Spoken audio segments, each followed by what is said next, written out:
قیامت کے دن اکثر لوگ دو چیزوں کی وجہ سے جہنم کے اندر جائیں گے،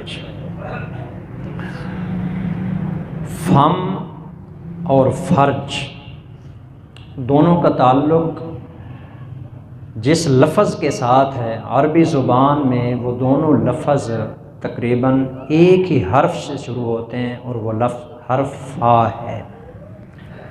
فم منہ کو کہا جاتا ہے، اس منہ کے اندر تمام چیزیں آ جاتی ہیں، حلال کھایا کہ حرام کھایا، سچ بولا کہ جھوٹ بولا۔ زندگی کے تقریباً اکثر انسان کے مسائل کا تعلق اسی منہ کے ساتھ ہوتا ہے۔ انسان پیدا ہوتا ہے، پہلی چیز جو اس کو گھٹی لگائی جاتی ہے وہ بھی منہ کے ذریعے اندر جاتی ہے، اور سب سے آخری چیز جو انسان اپنی موت سے کچھ دیر پہلے کھاتا ہے اور پھر مر جاتا ہے، وہ بھی منہ کے ذریعے اندر جاتی ہے۔ اس لیے نبی اکرم صلی اللہ علیہ وسلم نے ان دو چیزوں کے متعلق یہ حکم ارشاد فرمایا ہے جو ابھی میں نے آپ کے سامنے پڑھا ہے۔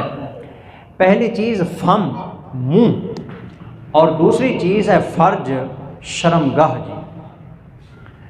تبھی نبی کریم صلی اللہ علیہ وسلم نے ارشاد فرمایا، من یضمن لی ما بین لحییہ و ما بین فخذیہ اضمن لہ الجنۃ۔ آپ نے فرمایا کہ صرف دو چیزوں کی ضمانت دے دو، صرف دو چیزوں کی۔ میری امت کا جو بندہ دو جبڑوں کے درمیان رہنے والی زبان اور دو رانوں کے درمیان رہنے والی شرمگاہ، ان دونوں چیزوں کی حفاظت کی ضمانت دے دے، میں محمد اس کو جنت کی ضمانت دیتا ہوں صلی اللہ علیہ وسلم۔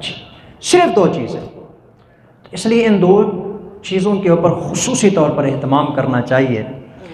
تو آج کے سبق میں ہم ایک دعا پڑھیں گے، اگرچہ دعا تو ایک مخصوص وقت کے لیے ہے جی، لیکن میں تھوڑا سا اس میں عموم پیدا کرنا چاہتا ہوں جی۔ ان دو میں سے جو دوسری چیز ہے شرمگاہ، آج دنیا کے اندر جو زیادہ تباہی اور بربادی پھیلی ہوئی ہے فحاشی، عریانی، بے راہ روی، میڈیا پر، سوشل میڈیا پر، اسی طرح باقی تمام جتنے بھی ذرائع ہیں، حتیٰ کہ یہ جو قتل و غارت ہوتی ہے، خاندان اجڑ جاتے ہیں، تباہیاں اور بربادیاں پھیل جاتی ہیں، یہ تقریباً زیادہ تر اس شرمگاہ کی وجہ سے ہوتی ہیں۔ تو اس لیے اس کی حفاظت اتنی کمال کی چیز ہے۔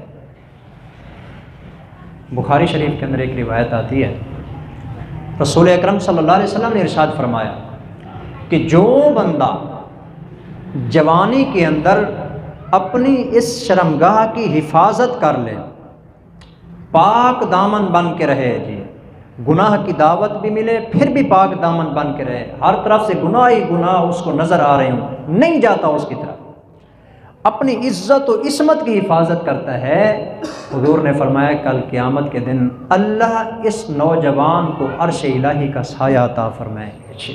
اتنی بڑی فضیلت ہے۔ اس لیے آج کے سبق میں اس کی حفاظت کے لیے حضور نے ایک دعا بتائی ہے، وہ دعا ہم پڑھیں گے جی۔ اگرچہ ہے تو یہ مخصوص وقت کے لیے دعا، لیکن ہم اس کو جب پڑھیں گے تو اس میں ایک عموم پیدا کریں گے۔ اتنی مختصر دعا ہے، میرے خیال میں جب سے میں نے دعائیں شروع کی ہیں سینکڑوں کی تعداد میں دعائیں گزر چکی ہیں، یہ ان میں سب سے چھوٹی دعا ہے، لیکن کمال کی بڑی دعا ہے جی۔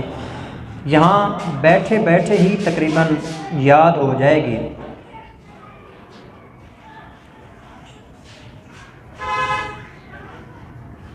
بس اتنی ساری دعا ہے۔ اللہم، یہ تو مشہور سا لفظ ہے جی، جتنے بھی الفاظ آئے ہیں ان میں سب سے زیادہ لفظ یہی آیا ہے، اللہم حسن فرجی۔ یہ ترمذی شریف کے اندر بھی روایت آتی ہے، اصل میں یہ روایت آتی ہے کنز الاموال میں۔ نبی کریم صلی اللہ علیہ وسلم، سبحان اللہ، شکر ادا کیا کریں جس رب نے اسلام ہمیں عطا فرمایا ہے۔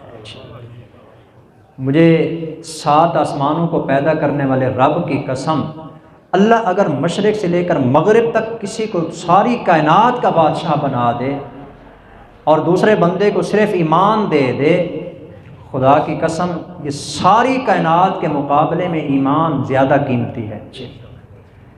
ساری زندگی کتنا زندہ رہے گا؟ 100 سال 1000 سال لگا لیں، کوئی اگر 1000 سال بھی بادشاہ بن کے رہا اور کل دنیا کا بادشاہ جی 1000 سال کے بعد مر گیا جہنم کے اندر، اور اگر ایماندار ہے، ریڑھی لگاتا ہے، پاپڑ بیچتا ہے، مزدوری کرتا ہے، کام کرتا ہے، کوئی خاص دنیا والوں کی نظر میں اس کی اہمیت نہیں ہے، دروازہ کھٹکھٹائے تو کوئی کھولتا نہیں، سفارش کرے تو کوئی مانتا نہیں، فون کرے تو کوئی سنتا نہیں، رشتہ مانگے تو کوئی دیتا نہیں، لیکن حالت یہ ہے ایماندار بندے کی۔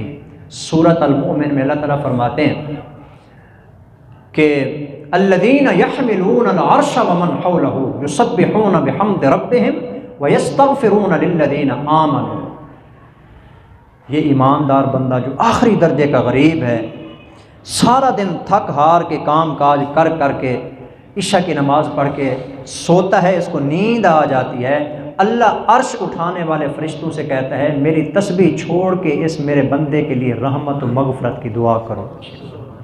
وہ فرشتے اس کے لیے دعا کرتے ہیں، رحمت والے، عرش الہی کو اٹھانے والے فرشتے، اللہ ان کی تسبیح چھڑوا کے اس کے لیے دعا میں۔ کیوں؟ مالدار زیادہ ہے؟ نہیں۔ حسن والا زیادہ ہے؟ نہیں۔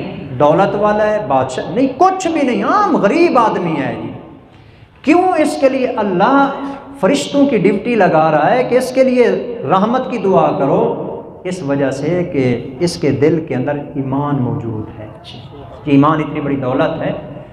تو نبی کریم صلی اللہ علیہ وسلم جیسا اللہ نے پیغمبر عطا فرمایا، جن کے ذریعے ہمیں ایمان ملا، قرآن ملا، جنت کا راستہ ملا، یہ پاکیزگی ملی، یہ ساری چیزیں ملی، تو نبی کریم صلی اللہ علیہ وسلم نے زندگی کا کوئی لمحہ ایسا نہیں چھوڑا جس کے بارے میں آپ نے امت کو تعلیم نہ دی ہو جی۔ حتیٰ کہ قضائے حاجت کرنے کا طریقہ، کہ باتھ روم میں جانا ہے پہلے بایاں قدم رکھنا ہے، دعا کیا پڑھنی ہے، وہاں جا کے بیٹھنا کیسے ہے، بیٹھنا کیسے ہے، بیٹھنے کا طریقہ، اور وہاں سے نکلنے کا طریقہ، پاؤں نکالنے کا طریقہ، اس کے اوپر دعا۔ اصل کے اندر یہ دعا حضور نے ارشاد فرمائی ہے کہ جب بندہ استنجا کرنے لگے جی، حالانکہ آپ کو معلوم ہے کہ باتھ روم کے اندر ذکر کرنا جائز نہیں ہے جی، اس لیے اگر کوئی بندہ غسل خانے کے اندر وضو بھی کر رہا ہو نا، باتھ روم کے اندر وضو بھی کر رہا ہو، یہ جو شروع والی وضو کی دعائیں ہیں، بسم اللہ الرحمن الرحیم، یا باقی جتنی بھی دعائیں ہیں، اس کے اندر نہیں پڑھ سکتا جی۔ اگر کسی نے پڑھنا ہے تو وہ دل میں پڑھے، زبان سے نہیں جی، اور یہ دعا بھی دل میں پڑھنے کی ہے جی۔ اصل میں تو یہ ہے کہ جب بندہ استنجا کرے تب یہ دعا ہے جی، استنجا کرتے ہوئے یہ دعا مانگی جاتی ہے، اللہم حسن فرجی، یا اللہ تو میری شرمگاہ کو پاکیزہ بنا دے، پاکیزگی عطا فرما دے، ظاہری طور پر بھی پاکیزگی عطا فرما، روحانی طور پر بھی گندگیوں سے اور گندے کاموں سے یا اللہ تو اس کی حفاظت فرما۔ تو یہ دعا ہے جی، لیکن ہم اس کو عمومی طور پر مانگیں گے جی، اور اگر وہاں پر بھی مانگنی ہو جس جہاں کے لیے یہ دعا ہے تو وہ صرف دل میں مانگنی ہے، زبان سے نہیں جی، کیونکہ وہ جگہ ایسی ہوتی ہے کہ وہاں پر اللہ کا نام لینا زبان سے جائز نہیں ہے، بے ادبی ہے جی۔ ہاں دل کے اندر یہ دعا مانگی جا سکتی ہے، البتہ عمومی طور پر۔ آخری میری بات اور نصیحت یہی ہے، آج جس دور سے ہم گزر رہے ہیں آخری درجے کی تباہی اور بربادی کا دور ہے، خاص طور پر موبائل کی وجہ سے جو آج بربادیاں آئی ہیں شمار نہیں ہو سکتی۔ اس دعا کو ہر بندہ اپنے ورد میں شامل کرے، اپنے وظیفے میں شامل کرے، اور ہر نماز کے ساتھ اس کو مانگا جائے جی، اللہم حسن فرجی۔ اس کا عمومی طور پر اب مفہوم یہ ہوگا، یا اللہ تو مجھے پاک دامنی والی زندگی عطا فرما دے جی۔ اس دور میں اگر پاک دامنی والی زندگی مل جائے نا، یہ بڑی کمال کی عظیم زندگی ہے۔